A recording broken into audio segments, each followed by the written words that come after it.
All right, guys. We have the wildest, craziest election.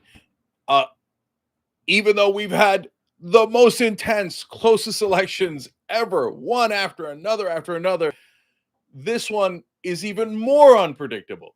So, is it going to be the closest race ever? No, not necessarily at all. We've had some races in presidential election history that is were so close that they, had to go to the courts over and over again. Obviously, Bush v. Gore, theoretically in the beginning started decided in Florida in one state by 537 votes. That turned out it was so close that it turns out Al Gore had actually won the state of Florida and the Electoral College, but the Supreme Court blocked that conclusion.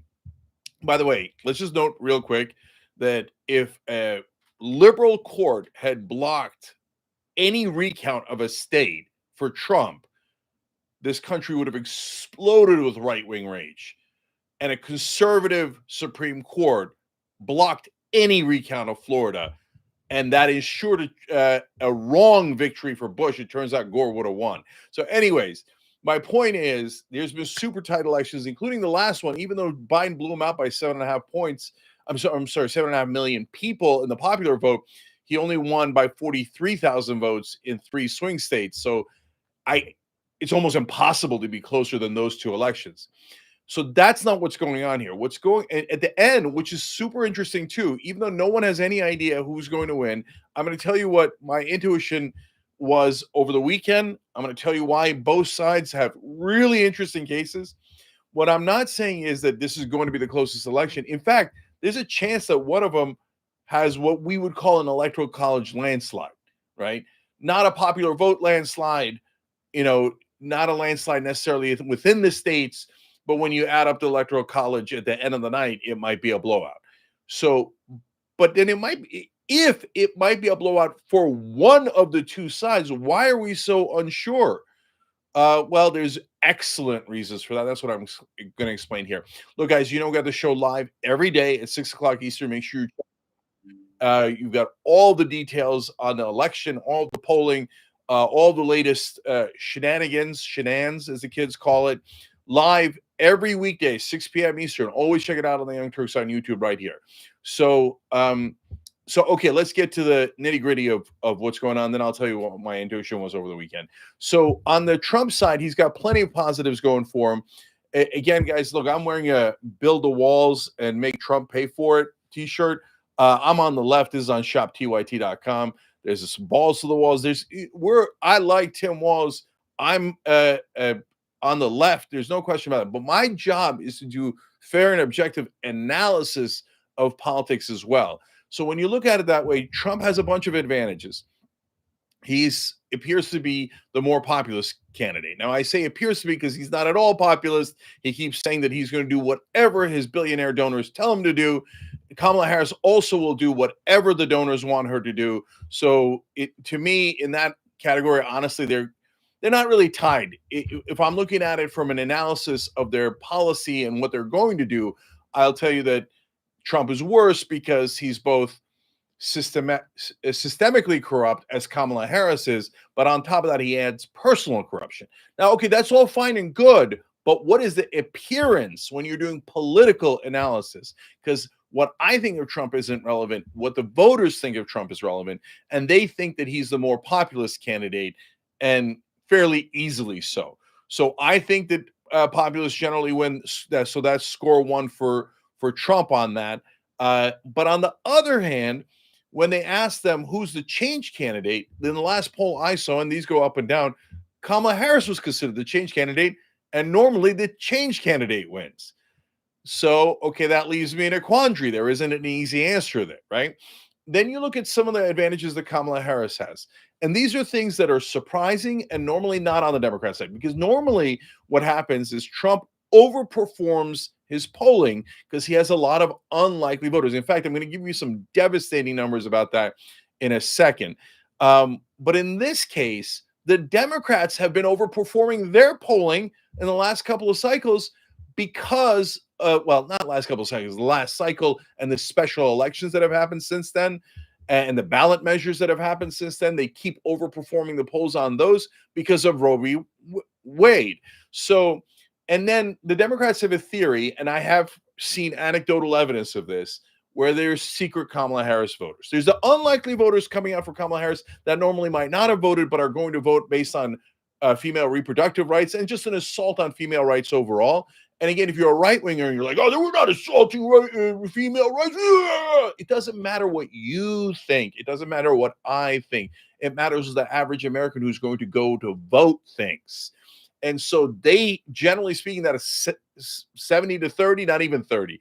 It's a blowout. At least 7 out of 10 Americans agree with Kamala Harris and not Donald Trump on abortion. So if you're ignoring that and you're on the right wing, ignore it at your peril, but you're nuts to ignore that. That's your biggest liability. And I think most right wingers and Republicans understand that by now. So we've got that normally going for Trump, but in this case, it might be going for Kamala Harris because of the unlikely voters on our side. And then plus what I mean by the secret voters is people that have been, she's got an army out there doing door knocking and Trump doesn't. Trump being lazy and disorganized and underfunded hurts him in the grassroots in that regard. She's doing a lot better of job of getting out the vote. And right now she has a huge lead, but she's supposed to have a huge lead in early voting. How do we even know that she has a lead? No votes have been counted. That's a guess based on whether registered Democrats or registered Republicans are handing in their votes. They might not necessarily, a registered Democrat might not necessarily vote for Kamala Harris, but obviously more likely. And guys, I've never seen an election where both sides are this confident. Like I've seen them fake confidence. I've seen them have real confidence, but have it be mitigated. But the partisans on both sides, because the media, other than the Young Turks, is so partisan. They're either totally on Trump's side or totally on Kamala's side. So the people who watch those different media are absolutely sure that their side's going to win. But I got bad news for one of them. I'm not sure which one, but one of them is going to be shocked to find out that reality does not match their own bubble. Everybody's in these bubbles. We're trying super hard to be outside of those bubbles to give you real analysis. And so you're not shocked. And by the way, our live coverage on election day starts at noon Eastern, goes for 15, 16 hours on election day. Do not miss it. If you want to know what's actually happening, you tune to the Young Turks. If you want rah BS from people who are going to lie to you, you go to the partisans. Let me give you before I give you my so-called intuition, and now, by the way, both sides are giving it. I do want to give you the devastating numbers that I alluded to a little earlier. But right before that, one more thing. Actually, two more things. One, I just read all of the different pundits. So James Carville and David Plouffe on the Democratic side, obviously saying, no, we think we're going to win. Now, Plouffe's not saying, oh, yeah, it's guaranteed. Carville's saying, I'm sure of it. But he's also saying an army that's filled with hope is better than an army that is filled with dread. So he's trying to create hope, and he's kind of admitting it. I read his 3 reasons why he thinks Kamala Harris is going to win. They weren't overly persuasive, but his confidence sways me a little bit. Him telling me his gut doesn't matter too much to me, but I'm about to tell you my gut, right?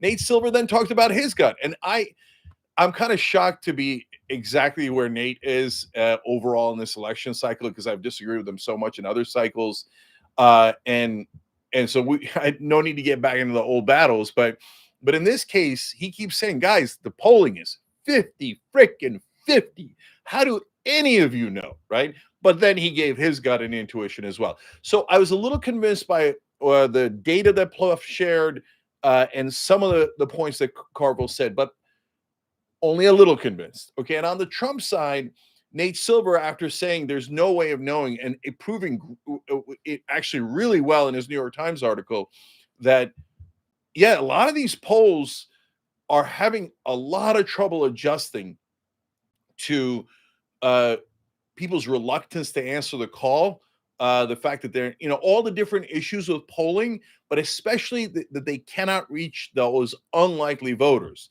And that is frustrating the pollsters, not because the science behind polling doesn't work.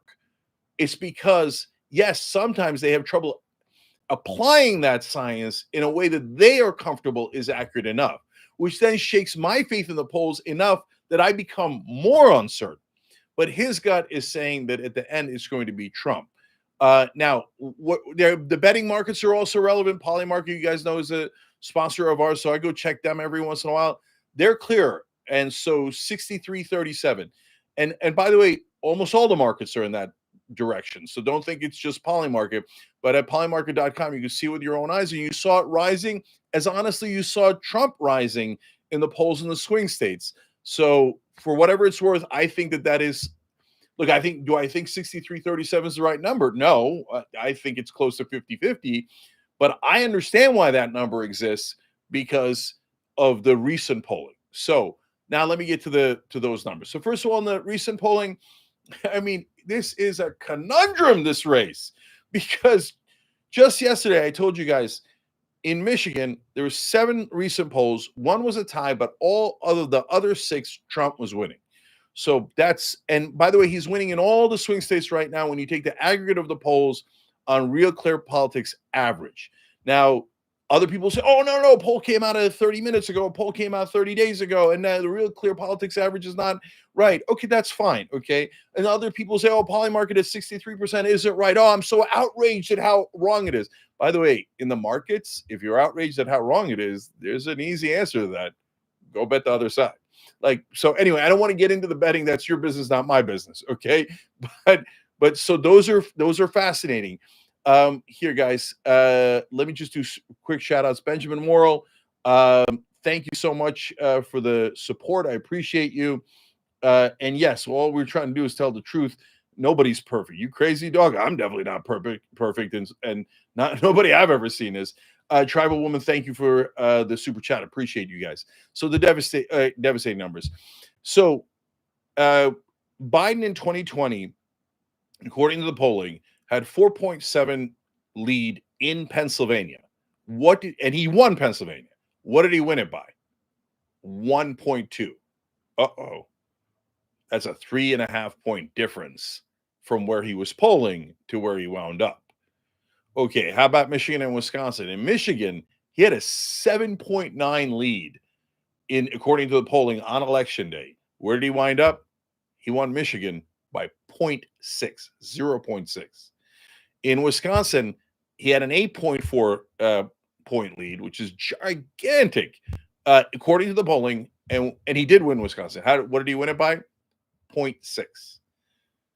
Now, if that holds, then Trump's going to crush, right? But the reason it might not hold is because Kamala Harris has a ton of undecided voters on her side. But that is not all.